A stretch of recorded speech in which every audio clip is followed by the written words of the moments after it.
Hello everybody, आज हम लोग moving charge and magnetism physics का चैप्टर नंबर 4 स्टार्ट करने वाले हैं। पहला चैप्टर में क्या पढ़ाया जाता है, इलेक्ट्रिक चार्ज एंड फील्ड पढ़ाया जाता है। तो वहाँ पर क्या पढ़ाया जाता है कि चार्ज अगर रेस्ट में रहेगा तो क्या करेगा। वहाँ पे इलेक्ट्रोस्टैटिक्स पढ़ाया जाता है, तो उसमें क्या होता है, चार्ज रेस्ट में रखा जाता है, यानी चार्ज को केवल रेस्ट रहेगा। तो चार्ज रेस्ट में रहता है तो इलेक्ट्रिक फील्ड प्रोड्यूस करता है। तो वैसे ही ये क्या है कि यहाँ पे चार्ज रेस्ट में नहीं रहेगा, यहाँ चार्ज मूव करते रहेगा। तो चार्ज मूव करेगा तो इलेक्ट्रिक फील्ड तो प्रोड्यूस करेगा ही, लेकिन साथ ही साथ क्या करता है, मैग्नेटिक फील्ड भी प्रोड्यूस करना रहता है। तो उसी का इफेक्ट पूरा चैप्टर में हम लोग पढ़ेंगे मैग्नेटिक, जिसका मूविंग चार्ज एंड मैग्नेटिज्म नाम है, क्लास 12 का है। तो यहाँ पे क्या होता है कि सेकेंड चैप्टर पोटेंशियल पढ़ते हैं लोग, कैपेसिटर पढ़ते हैं लोग। थर्ड चैप्टर में पढ़ते हैं लोग करंट इलेक्ट्रिसिटी। वहाँ पे होता है कि करंट क्या होता है कि करंट मूव कर रहा है, मूव करता है।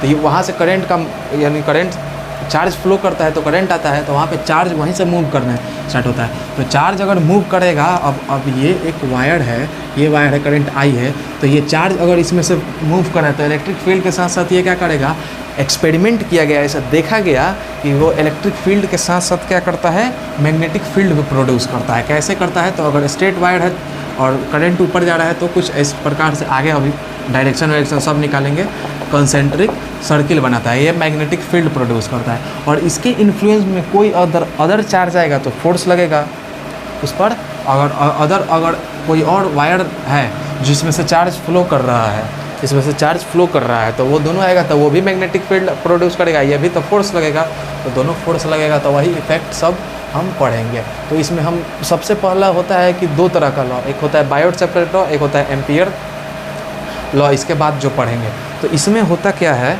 इसमें सबसे पहला जो टॉपिक है हम लोग का वो क्या है, बायोट-सैवर्ट लॉ। इसमें क्या होता है कि एक छोटा सा डीएल एलिमेंट की वजह से, छोटा वायर है, एक वायर है, तो ये वायर में करंट आई फ्लो कर रहा है, तो एक छोटा सा एलिमेंट, पूरा वायर एल लेंथ का है, तो ये इसका लेंथ क्या है, डीएल। ये डीएल लेंथ का एलिमेंट की वजह से इस पॉइंट ए पर कितना मैग्नेटिक फील्ड आ रहा है, यही लॉ कितना आ रहा है, ये लॉ क्या करता है, छोटा सा एलिमेंट की वजह से यहाँ पे कितना, इस ए पॉइंट पर कितना मैग्नेटिक फील्ड जनरेट हो रहा है, वही बताता है। यानी ये लॉ होता क्या है, तो सबसे पहले क्या लिखेंगे, बायोट-सैवर्ट लॉ में मैग्नेटिक फील्ड एट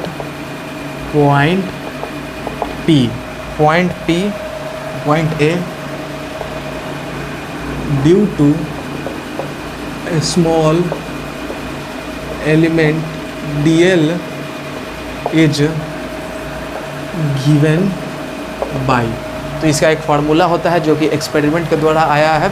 तो एक्सपेरिमेंट किया गया है फिजिक्स में, तो उसको हम मान लेंगे कि साइंटिस्ट ने एक्सपेरिमेंट किया था कि इस छोटा से वजह से इस r डिस्टेंस दूरी पर अब ध्यान रखना है कि r, ये जो वेक्टर r है, वो r का हेड वही रखना है जहाँ पे जिस पॉइंट पर मैग्नेटिक फील्ड निकालना है। तो इस पॉइंट पर मैग्नेटिक फील्ड निकालना है तो इसका हेड किधर रहेगा, उसी पॉइंट की तरफ रहेगा। तो यहाँ पे अगर डीएल लेंथ की वजह से, पूरा वायर की वजह से नहीं, डीएल लेंथ की वजह से मैग्नेटिक फील्ड निकाला जाता है, तो मैग्नेटिक फील्ड को रिप्रेजेंट किया जाता है बी से। तो अगर डीएल लेंथ की वजह से निकाला जाता है तो मैग्नेटिक फील्ड भी छोटा सा ही आएगा, डी। तो यहाँ पे डी इज इक्वल टू क्या हो जाएगा, KI DL क्रॉस R, ये क्रॉस प्रोडक्ट है, अपॉन R3। अभी यहाँ पे K कांस्टेंट है, उसका वैल्यू क्या होता है, तो K इज इक्वल टू होता है म्यू नॉट अपॉन 4 पाई। इसका वैल्यू होता है 10 का पावर -7, इसका वैल्यू होता है 10 का पावर -7, और unit tesla metre upon ampere, वो तो यूनिट आप निकाल ही लीजिएगा फार्मूला से। तो यहाँ पे अगर सीधा फार्मूला लिखेंगे तो dV is equal to mu naught upon 4 pi I DL cross R, और ये हो गया R3। अब यहाँ पर DL क्रॉस R है, तो ये तो वेक्टर में पढ़ाया जाता है, ये क्रॉस प्रोडक्ट होता है, ये तो इसका मैग्नीट्यूड हो जाएगा DL R साइन थीटा, ये इसका मैग्नीट्यूड हो गया। तो यहाँ पे मैग्नीट्यूड हो गया ये, तो कई जगह बुक में ये भी फार्मूला आता है, dV is equal to mu naught I DL R sine theta, और यहाँ पर R3, R से R कट जाता है तो क्या आ जाता है, mu naught I DL sine theta upon R square, ये भी रहता है। लेकिन ये होता है क्रॉस प्रोडक्ट। अब क्रॉस प्रोडक्ट में मैग्नीट्यूड तो हो गया, लेकिन डायरेक्शन कैसे निकल जाता है? तो अगर ये dl है और ये r है, अगर dl क्रॉस r लिखा है यानी dl से r की तरफ जाना है, तो dl की तरफ अपना उंगली रखना है और r की तरफ लेके जाना है। dl की तरफ अपना उंगली रखना है, r की तरफ लेके जाना है। राइट हैंड रखना है, dl की तरफ रखना है, r की तरफ लेके जाना है। तो ये थंब की तरह अंदर की तरफ आ रहा है, तो यहाँ पर माइनस के कैप इसका डायरेक्शन हो गया। अंदर की तरफ आ गया रहा है, माइनस के कैप हो गया। तो dl हो गया और r की तरफ जाना है, तो अगर उंगली घुमा रहे हैं तो अंदर की तरफ अंगूठा आ रहा है, तो ये हो गया। अगर r और l में रहता तो r और l में ऐसे लेके जाते हम, ऐसे r क्रॉस l dl रहता तो ऐसे लेके जाता है, तो अंगूठा किधर आ रहा है? बाहर की तरफ आ रहा है। तो ये क्या हो गया? के कैप हो जाएगा डायरेक्शन। तो ये तो डायरेक्शन ये सब तो वेक्टर में पढ़ाया जाता है। तो ये होता है मेन है कि ये याद रखना है, mu naught I D L cross R 4r और 4 पाई आर क्यू, ये होता है। और म्यू नॉट अपॉन 4 पाई क्या होता है? इसका वैल्यू होता है, के का वैल्यू होता है म्यू नॉट अपॉन 4 पाई, और इसका वैल्यू होता है 10 के पावर -7 रहता है। न्यूमेरिकल में काम आता है। और भी म्यू नॉट क्या होता है? तो म्यू नॉट क्या होता है? जैसे इलेक्ट्रोस्टैटिक्स में एप्सिलॉन नॉट क्या होता है? परमिटिविटी इन फ्री स्पेस होता है। तो यहाँ पर परमिएबिलिटी होता है ये। तो यहाँ पर क्या होता है? परमिएबिलिटी इन फ्री स्पेस होता है। तो ये होता है इसका, वही इसका मतलब होता है काम आए, कोई काम का है नहीं, बस ऐसे ही है। बस मेन तो फार्मूला ये है कि एक छोटा सा पूरा लेंथ L है, इस dl लेंथ की वजह से इस पॉइंट पर मैग्नेटिक फील्ड कितना होगा? तो मैग्नेटिक फील्ड इतना होता है। बस यही होता है बायोट-सेवर्ट लॉ। और इतना हो गया। अब एक क्वेश्चन कर देते हैं। क्वेश्चन कुछ नहीं है, वो बस ऐसे ही अंडरस्टैंडिंग क्लियर करने के लिए।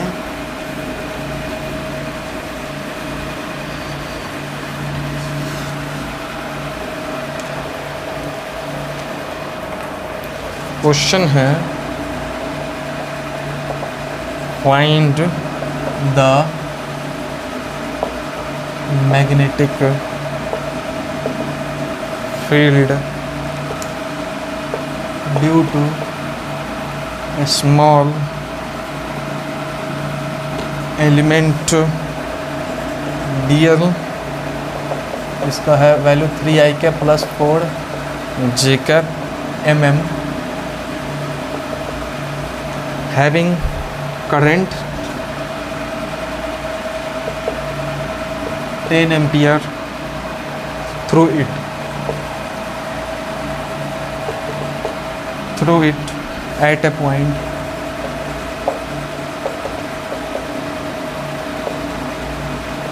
whose position vector, जो r होता है position vector, is 3i cap minus 4j cap metre from this element. ये कुछ नहीं है, ये है कि एक वायर है, इसमें से करंट I फ्लो कर रहा है, I का वैल्यू है 10 एम्पियर। एक छोटा सा एलिमेंट है dl, इसका वैल्यू दिया ही है कितना है? 3i cap plus 4j cap दिया है। इसकी वजह से एक पॉइंट है, इस पॉइंट का पोजीशन वेक्टर r है। r वही होता है जहाँ पे पॉइंट पे निकाला जाता है। तो पोजीशन वेक्टर r दिया है कितना? 3i cap minus 4j cap, ये मीटर में दिया है। और ये dl है तो ये छोटा सा है, तो ये mm में दिया है। तो पहले mm को मीटर में कन्वर्ट करेंगे। तो इस पॉइंट पर मैग्नेटिक फील्ड निकालना है। तो कुछ नहीं, बायोट-सेवर्ट लॉ लगा देंगे, mu naught upon 4 pi into I dl into vector r, और ये हो गया r क्यूब। अब ये है वेक्टर फॉर्म। और अब जाहिर सी बात है, इसमें क्या अंतर है? ये है r वेक्टर, इस पर आ गया वेक्टर, तो ये वेक्टर फॉर्म में लिखा जाएगा। लेकिन केवल r लिखा जाएगा तो ये क्या है? केवल उसका मैग्नीट्यूड लिखा जाता है। तो दो वेक्टर का मैग्नीट्यूड क्या होता है? 3i के माइनस 4j कैप रहे चाहे कुछ भी रहे, तो इसका मैग्नीट्यूड निकाला जाता है कैसे? कि रूट अंडर इसका क्या होगा? 3 का स्क्वायर प्लस 4 का माइनस 4 का स्क्वायर कर देंगे तो ये क्या हो जाएगा? 9 प्लस 16, ये क्या आ जाएगा? 25 रूट 25, तो इसका वैल्यू क्या आ जाएगा? 5 आ जाएगा। तो ये तो वेक्टर में पढ़ाया जाता है कि दो वेक्टर का क्या जो भी वेक्टर रहेगा उसका कैसे मैग्नीट्यूड निकाला जाता है, तो क्या करते हैं, बस उसको रूट अंडर कर देते हैं उसका वैल्यू को। तो यहाँ पर क्या है, तो D B is equal to क्या हो जाएगा, म्यू नॉट अपन 4 पाई को सीधे 10 के पावर -7 लिख देंगे। आई का वैल्यू 10 है और डी एल कितना है 3i cap plus 4j cap. ध्यान रहे एम में है तो 10 के पावर -3 से कर देंगे मल्टीप्लाई, फिर डी एल हो गया और फिर आर क्या है, वेक्टर आर क्या है 3i cap -4j cap upon R cube है, आर क्यूब। तो वेक्टर आर क्या है, आर ये है तो इसका मैग्नीट्यूड कितना आया है 5 आया है, तो आर क्यूब है यानी 5 का क्यूब कर देंगे और यहाँ से डी बी आ जाएगा। ये बस एक ऐसा क्वेश्चन कराने का मेन पर्पस यही था कि लैंग्वेज प्रॉब्लम। और ये होता क्या है कि ये वायर है जिसमें से इतना करंट फ्लो कर रहा है, तो इस पॉइंट पर कितना मैग्नेटिक फील्ड होगा। तो अभी हम देख रहे हैं कितना मैग्नेटिक फील्ड हो रहा है होगा और कहाँ होगा। अब क्या देखेंगे कि मैग्नेटिक फील्ड कितना होगा, देख लिए कि बायोट-सैवर्ट लॉ देता है मैग्नेटिक फील्ड कितना होता है। अब डायरेक्शन हम उसका निकालेंगे क्योंकि मैग्नेटिक फील्ड एक वेक्टर क्वांटिटी होता है, मैग्नेटिक फोर्स होता है जो कि वेक्टर होता है। तो अब उसका फोर्स यहाँ पर आ गया कि ये इतना होता है, मैग्नेटिक फोर्स कितना दे रहा है या मैग्नेटिक फील्ड इस पॉइंट पर कितना आ रहा है वो आ गया। अब देखेंगे उसका डायरेक्शन क्या होता है। तो डायरेक्शन के लिए हम क्या करेंगे, हम पढ़ेंगे क्या, राइट हैंड थंब रूल पढ़ेंगे। तो इतना क्लियर हो गया कि अगर कोई भी वायर है उसमें से पूरा वायर से नहीं, छोटा सा वायर का एलिमेंट डीएल लेंथ का वायर से किसी पॉइंट पर मैग्नेटिक फील्ड कितना होगा वो क्या देता है, बायोट-सैवर्ट लॉ देता है। इसका होता है वैल्यू ये होता है और बस कुछ नहीं, न्यूमेरिकल आएगा उसको पुट करके और आंसर निकाल देना है। और ध्यान रखना है म्यू नॉट अपन 4 का पाई का वैल्यू क्या होता है 10 के पावर -7 टोटल।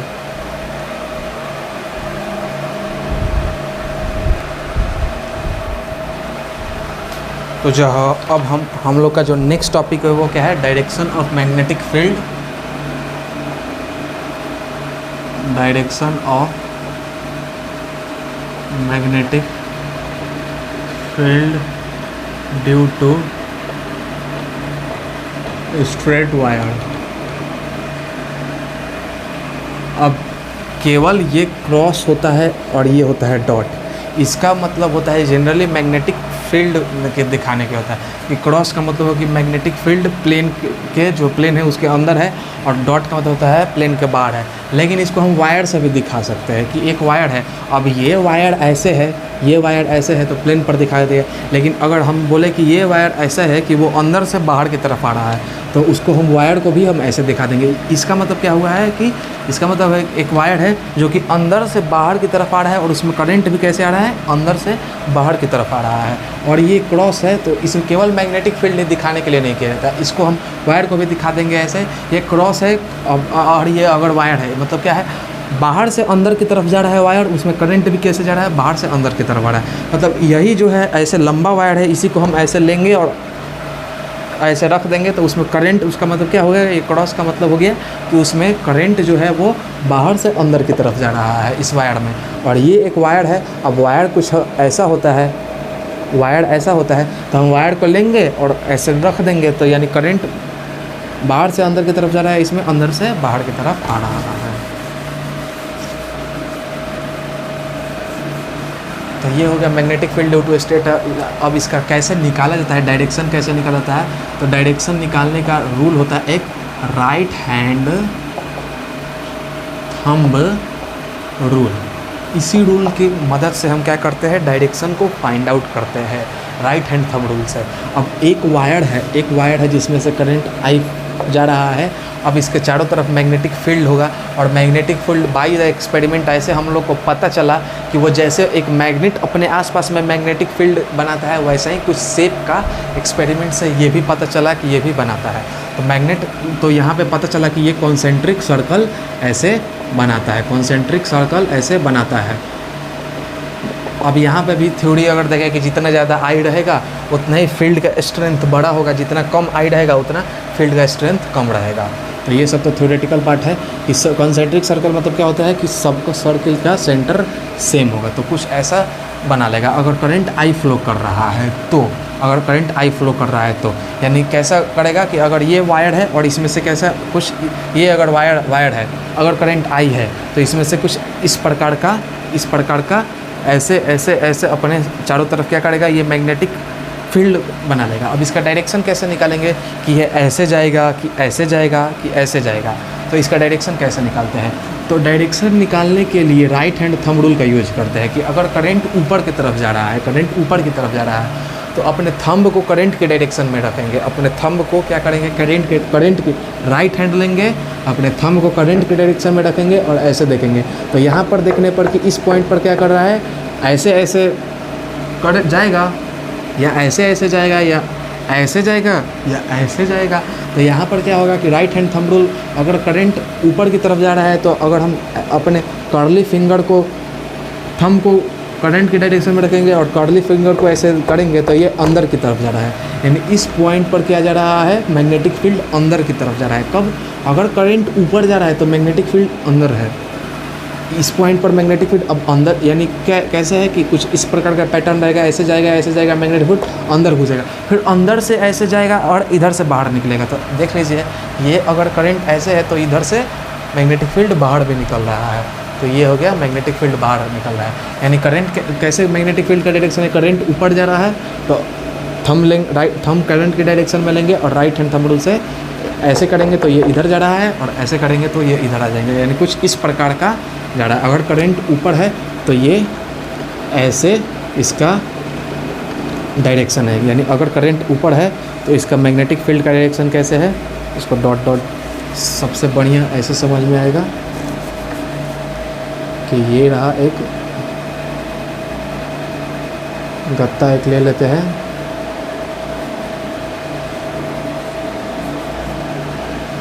और ये रहा, अगर करंट ऊपर की तरफ जा रहा है तो मैग्नेटिक फील्ड का पैटर्न कुछ हम लोग को इस प्रकार का ऑब्जर्व करने के लिए मिला है। अगर करंट इसमें से निकल के, एक कार्डबोर्ड ले लिए है, तो ये सब 10वीं क्लास में पढ़ाया जाता था एक्सपेरिमेंट करके कि मैग्नेटिक फील्ड कुछ ऐसे अंदर जा रहा है और बाहर आ रहा है, अंदर जा रहा है बाहर आ रहा है करंट। वही करंट अगर हम नीचे ले लेंगे, आई का वैल्यू नीचे, तो नीचे की तरफ थंब रूल लगा लेंगे कि इधर करेंगे थंब तो इधर से निकलेगा बाहर, तो मैग्नेटिक फील्ड बाहर निकलेगा, तो ये बाहर का डिनोशन है। और इधर से क्या करेगा, इधर से जब बाहर निकल रहा है तो ऐसे जाके अगर हम हाथ को अपना मोड़ेंगे तो इधर से जाके अंदर ही ना घुसेगा, तो ये हो गया इधर से बाहर अंदर जा रहा है। तो राइट हैंड थंब रूल से डायरेक्शन ऑफ मैग्नेटिक फील्ड हम आराम से निकाल लेते हैं। अब अगर इसी वायर को हम देखें, किस वायर को,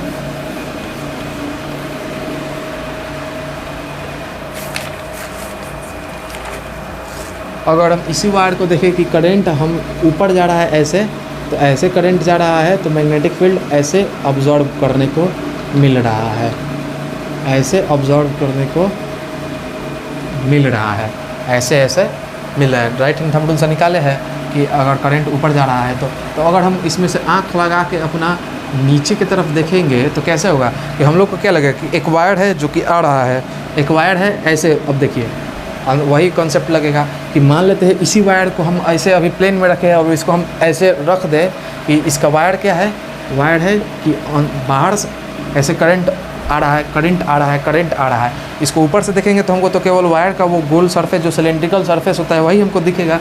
तो ये एक वायर है और इसमें से करंट बाहर की तरफ आ रहा है, तो बाहर की तरफ आ रहा है तो मैग्नेटिक फील्ड, हम अगर करंट इधर है, करंट कैसे आ रहा है, बाहर की तरफ आ रहा है, करंट अगर हम बाहर की तरफ ले लेंगे और ये डॉट क्या है, ये डॉट क्या है, वायर है। इस बार ये डॉट मैग्नेटिक फील्ड नहीं है, वायर को दिखाया गया है कि डॉट है बीच में, यानी वायर में करंट जो है, वायर कुछ ऐसे है, ऐसे ऐसे, और इसमें करंट कैसे आ रहा है, ऐसे आ रहा है अंदर से बाहर की तरफ। तो मैग्नेटिक फील्ड ऐसे हो रहा है, तो मैग्नेटिक फील्ड ऐसे हो रहा है, उसी को बस ऐसे हम देख रहे थे प्लेन में, अब क्या हम 3D में देख रहे हैं उसको। तो ये अंदर से बाहर की तरफ करंट आ रहा है, तो अगर ऐसे करंट आ रहा है तो ऐसे देख लेंगे। अगर वायर ऐसे रहता है, यानी वायर ऐसे है मतलब क्या है, एक वायर है जो कि अंदर ऐसे जा रहा है, उसमें करंट ऐसे जा रहा है, 3D में देखेंगे तो 3D में देखेंगे करंट अंदर की तरफ जा रहा है। तो अगर करंट अंदर की तरफ जा रहा है तो थंब को अंदर रख लेंगे और जो ये कर्ली फिंगर दिखा रहा है वो क्या दे रहा है, मैग्नेटिक फील्ड का डायरेक्शन दिखा रहा है। तो ये जो कर्ली फिंगर है मैग्नेटिक फील्ड इस बार ऐसे आ जाएगा। और इसमें क्या आया था, इसमें आया था एंटी क्लॉकवाइज, तो इसमें आया था क्लॉकवाइज आ गया था। तो ये था राइट हैंड थंब रूल। अब यहाँ पर देखें कि अगर हम किसी भी पॉइंट पर मैग्नेटिक फील्ड पूछे तो क्या होगा, तो कुछ नहीं होगा। अगर हम इस पॉइंट पर मैग्नेटिक फील्ड कितना होगा, तो कुछ नहीं, इससे हम वायर से जोड़ देंगे, यानी वही सेंटर से जोड़ देंगे, वायर सेंटर पर ही ना वायर है, और यहाँ पे एक टेंजेंट ड्रॉ कर देंगे। तो ये क्या हो गया, B1 यानी मैग्नेटिक फील्ड हो गया। अगर इस पॉइंट पर देखेंगे तो यहाँ पर ऐसे टेंजेंट ड्रॉ कर देंगे, तो ये हो गया B2।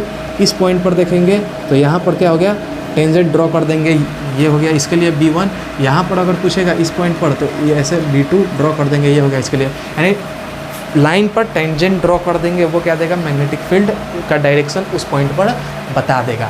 तो क्या होगा, हमेशा देख रहे हैं कि वायर जो है, वायर से ये वायर है और इस पॉइंट का मैग्नेटिक फील्ड, ये वायर अगर है और इस पॉइंट का मैग्नेटिक फील्ड है तो जोड़ देंगे इस वायर से, क्योंकि यहाँ पे वायर 3D में है, यहाँ पे 2D में है, तो यहाँ पे दिख रहा है कि वायर से जोड़ देंगे और ये रहा इसका मैग्नेटिक फील्ड। यानी वायर और मैग्नेटिक फील्ड का जो रेडियस वेक्टर है, रेडियस वेक्टर और मैग्नेटिक फील्ड का एंगल हमेशा क्या रह रहा है, 90 डिग्री रह रहा है।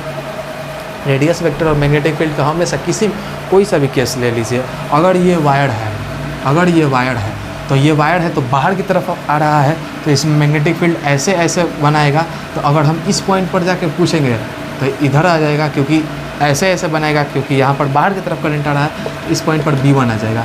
इस पॉइंट पर जाके पूछेंगे तो इस पॉइंट पर B2 आ जाएगा, कोई सा भी ले लीजिए। ये क्रॉस है तो यहाँ पर अंदर की तरफ जाएगा तो मैग्नेटिक फील्ड ऐसे रहेगा, तो इस पॉइंट पर जाके पूछेंगे तो ऐसे रहेगा, तो ये आ जाएगा इसके लिए B1। यानी इसका मेन मोटो क्या है, वायर और क्या है, मैग्नेटिक फील्ड जो बना रहा है उसका जिस पॉइंट पर पूछ रहा है वहाँ पे टेंजेंट बना देंगे, तो उस पॉइंट का डायरेक्शन दिखा देगा और वो वायर से 90 परपेंडिकुलर रहता है। सिंपल सा यही मतलब है। अब छोटा छोटा क्वेश्चन कर लेते हैं।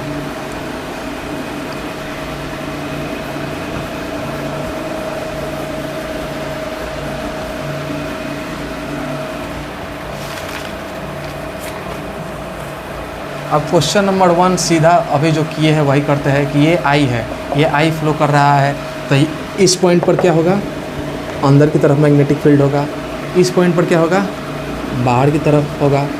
ये क्वेश्चन नंबर 2, ये I ऐसे फ्लो कर रहा है, तो नीचे है I, तो इस पॉइंट पर क्या होगा, ऐसे होगा, बाहर की तरफ होगा, और इस पॉइंट इधर बाहर से निकल रहा है, तो ये जाएगा मेरा उंगली और इधर जाकर मुड़ जाएगा, तो ये क्या होगा, अंदर की तरफ हो जाएगा इस पॉइंट पर मैग्नेटिक फील्ड। ये है, तो अगर करंट इधर जा रहा है तो करंट कैसे भी जाए, इधर जा रहा है तो इधर थंब कर देंगे, तो इधर क्या रहेगा, अंदर हो जाएगा मैग्नेटिक फील्ड। तब इधर से जाएगा अंदर से, उधर से बाहर से निकल के आएगा मैग्नेटिक फील्ड, तो यहाँ पर इस पॉइंट पर क्या हो जाएगा, बाहर की तरफ हो जाएगा। अगर करंट ऐसे जा रहा है तो करंट ऐसे जा रहा है तो इधर क्या हो जाएगा, क्या होगा, इधर थंब करेंगे करंट के डायरेक्शन में और इधर से निकलेगा और इधर जाके क्या होगा, अंदर चला जाएगा। ये हो गया।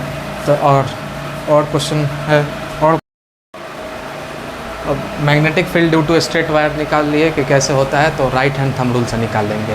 तो वैसे ही सर्कुलर वायर में भी होता है कि अगर ये सर्कुलर वायर है एक और इसमें करंट ऐसे फ्लो कर रहा है, करंट ऐसे फ्लो कर रहा है, तो किसी भी एक पॉइंट को पकड़ना है। और करंट कैसे फ्लो कर रहा है, क्लॉकवाइज इसमें फ्लो कर रहा है, क्लॉकवाइज फ्लो कर रहा है, तो किसी भी एक पॉइंट को पकड़ना है, इस पॉइंट को हम पकड़ लेंगे।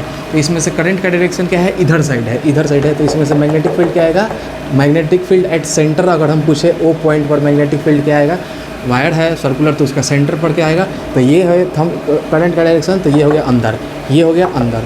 किधर भी कर ले, इधर ये आई का डायरेक्शन हो गया करंट का डायरेक्शन, तो ये अंदर हो गया, तो ये क्या हो गया, क्रॉस, अंदर की तरफ आ गया।